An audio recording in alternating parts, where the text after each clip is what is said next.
السلام علیکم ڈاکٹر صاحب۔ وعلیکم السلام، کیسے ہیں علامہ صاحب؟ اللہ تعالیٰ کا احسان ہے، آپ سنائیں خیر سے انشاءاللہ ٹھیک ہیں آپ؟ اللہ کا شکر ہے، مولا کا کرم ہے۔ اللہ آپ کو بے پناہ عزت دے۔ جی الہی عالم۔ آپ سے ایک درخواست ہے اور ایک سوال ہے۔ جی سر۔ درخواست یہ ہے کہ اگر آپ کی اجازت ہو تو میں آپ کے ویڈیوز کو انگلش میں ٹرانسلیٹ کر لوں؟ کر لیں بھائی، کر لیں، بالکل کر لیں۔ جی شکریہ۔ اور سوال یہ ہے کہ آپ نے کچھ دن پہلے حضرت ابراہیم کی جو کہانی ہے کہ وہ اللہ سے بات کر رہے تھے اور انہوں نے پوچھا کہ مردے کو زندہ کیسے کرتا ہے، اللہ نے کہا کہ تجھے ایمان نہیں ہے، تو ذرا ڈیٹیل میں ذرا بتا سکتے ہیں؟ وہ دیکھیں، وہ یہ ہے کہ میں آپ کو دکھا دیتا ہوں۔ حضرت ابراہیم علیہ الصلوۃ والسلام نے اللہ تعالیٰ سے دعا کی کہ مجھے کہ تم مردے کو کیسے زندہ کرتا ہے۔ اللہ نے پوچھا کہ کیا تجھے ایمان نہیں ہے؟ ابراہیم علیہ السلام نے کہا جی ہاں مجھے ایمان ہے، لیکن لیطمئن قلبی، تاکہ میرے قلب کو اطمینان ہو جائے۔ یہاں پہ کچھ نکات ہیں۔ پہلی بات ہے کہ حضرت ابراہیم علیہ السلام اللہ کے نبی ہیں، اس کو قیامت پہ، میعاد پر، روز جزا پر یقین ہے۔ وہ تو ایک عام مسلمان کو اگر روز جزا کو شک ہے تو وہ مسلمان نہیں ہے، ٹھیک ہے نا، وہ کافر ہے۔ جو ارکان دین میں شک کرتا ہے وہ مسلمان نہیں ہے، اس کو یقین ہونا چاہیے، شہادت دینی چاہیے، یہ حق ہے۔ وہ تو اللہ کے نبی ہیں، وہ تو اللہ نبی بھی کیسے نبی کے رسول ہیں، اولو العزم من الرسول ہیں۔ تو یہ جو انہوں نے اللہ سے مانگا، طلب کیا کہ مجھے دکھا دو، اس کی وجہ کیا ہے، یہ ایک بات۔ دوسری بات یہ کہ اللہ نے جو کہا اولم تؤمن، اور ابراہیم علیہ السلام نے کہا کہ بالعکس میں مجھے ایمان ہے، تو یہ اللہ نے کیوں پوچھا ہے جبکہ اللہ کو پتہ ہے، ہر شخص کے دل کا حال اللہ جانتا ہے۔ اللہ تعالیٰ کو پوچھنے کی کوئی ضرورت نہیں ہے، اللہ میرے دل کا حال جانتا ہے، میرے دل کے اندر جو راز میں بھول گیا ہوں اللہ وہ اس کو بھی جانتا ہے۔ تو اللہ نے جو یہ پوچھا ہے اس کی وجہ یہ ہے تاکہ بعد میں اگر کوئی شخص یہ کہانی سن لے تو اس کو یہ محسوس نہ ہو کہ دیکھیں اگر ہم بھی ارکان دین میں شک کریں تو کیا بات۔ ابراہیم علیہ السلام جو نبی تھے ان کو بھی شک ہوتا تھا نا۔ تو اللہ تعالیٰ نے ابراہیم علیہ السلام کے دامن کو اتہام سے پاک کرنے کے لیے یہ سوال کیا، تاکہ بعد میں آنے والے وہ جب یہ سوال و جواب سنیں گے تو ان کو پتہ چل جائے گا کہ ابراہیم علیہ السلام کو شک نہیں تھا، ان کو ایمان تھا، یقین تھا۔ اچھا حضرت، اب جماعت مخالفین یہ کہتے ہیں کہ ابراہیم علیہ السلام نے جو سوال کیا ہے وہ اس لیے کیا ہے لیطمئن قلبی، تاکہ اس کے دل کو اطمینان ہو، یعنی دل کو اطمینان ابھی نہیں ہے، یعنی پوری طرح سے یقین نہیں ہے۔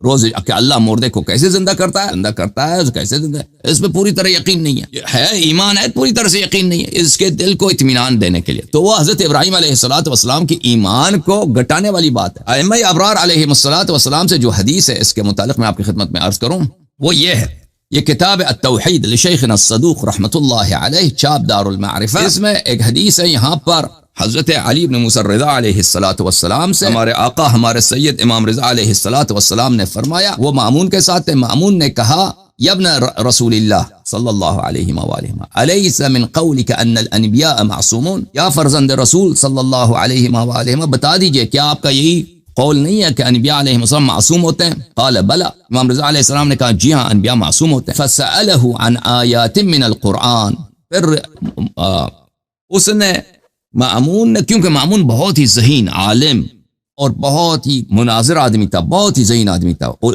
سب خلفاء میں سب سے جو عالم گزرا ہے مامون گزرا ہے، بہت ہی عالم تھا، یہ بہت محدثین کے ساتھ، بڑے بڑے علماء کے ساتھ مناظر کرتا تھا، ان کو شکست دیتا تھا یہ۔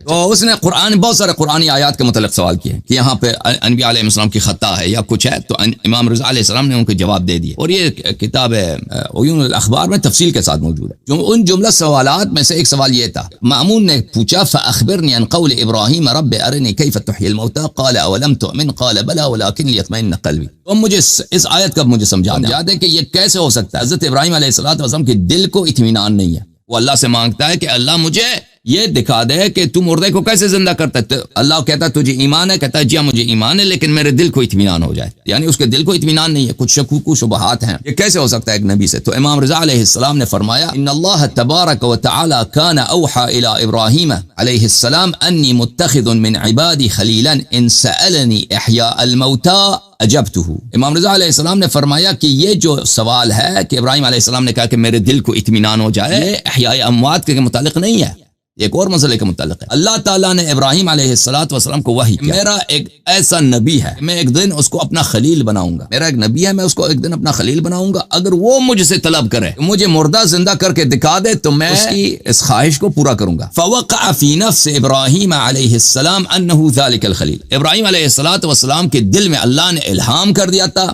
کہ یہ خلیل وہی ہے. اس کے دل میں یہ خیال آ گیا تھا وہ نبی وہ خود ابراہیم ہی ہے. اللہ نے نہیں کہا تھا کہ آپ کو میں خلیل بناؤں گا اور آپ اگر مجھ سے طلب کریں تو میں مردے کو زندہ کروں گا. اللہ نے اس سے کہا تھا کہ ایک ایسا میرا پیارا بندہ ہے, ایک نبی ہے, میں اس کو اپنا خلیل بنا دوں گا اور وہ اگر مجھ سے طلب کرے کہ مردے کو زندہ کرو تو میں اس کے لیے مردے کو زندہ کروں. ابراہیم علیہ السلام کے دل میں یہ خیال آیا کہ وہ شخص میں ہی ہوں. تو اس نے کہا رب ارنی کیف تحیی الموتى. اس نے ابراہیم علیہ السلام نے اللہ سے طلب کیا اللہ مجھے دکھا دے مردے کو کیسا تو زندہ کرتا ہے. قال اولم تؤمن. اللہ نے پوچھا کیا تیرا ایمان نہیں ہے روز جزا پر کہ میں مردے کو زندہ کر سکتا ہوں, کر لے. اس نے کہا کہ کیوں نہیں, مجھے بالکل ایمان ہے. قال بلا ولكن ليطمئن قلبي على الخلة. اس نے کہا کہ یا رب میں چاہتا ہوں کہ میرا دل مطمئن ہو جائے کہ وہی خلیل جو آپ نے فرمایا وہ خلیل میں ہی ہوں, اس لیے میں نے آپ سے مطالبہ کیا.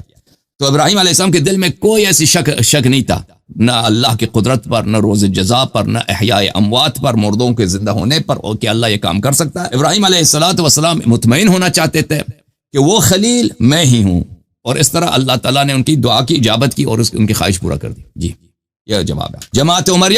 جماعت عمریہ کے تفسیر کے مطابق دیکھیں ایک نبی بہت بڑے عظیم انبیاء میں ہمارے رسول صلی اللہ علیہ وسلم کے سب سے بعد عظیم تر نبی کون ہے؟ حضرت ابراہیم علیہ السلام. وہ کہتے ہیں ان کے دل کو اطمینان نہیں تھا روزے میں ہاتھ پر, ٹھیک ہے نا, کیونکہ انہوں نے اہل بیت علیہ السلام کا دامن ہاتھ سے چھوڑ دیا. یہ قرآن مجید ایک ایسی کتاب ہے کہ اطرت سے جدا نہیں ہوگی. اطرت کے بغیر قرآن کو کریں گے تو قرآن آپ کو گمراہ کر دے گی. تھینک یو ڈاکٹر صاحب. کہاں رہتے ہیں ڈاکٹر صاحب؟ Thank you sir, thank you sir, Allah آپ کو جزائے خیر. کال آ گیا بھائی ان کا, ان کو نہیں لگایا انہوں نے واٹس ایپ پہ. محمد آفاق صاحب تو تیار ہو؟